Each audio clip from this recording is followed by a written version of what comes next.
Всем привет, дорогие друзья! Я думаю, многие из вас задумывались, телепортируя нового монстра на остров Сахабуша, а что же даст эта комбинация? И именно поэтому я сделал это видео. Что ж, давайте начинать.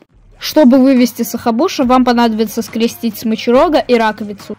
А для Сахабаса вам понадобится скрестить Сахабуша с брюшком. Для Сахарока с мамонтом. Для Сахатлитара с помпом.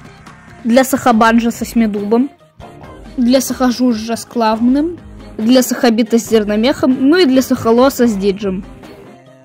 Что ж, вот я вам и рассказал все комбинации на острове Сахабуша.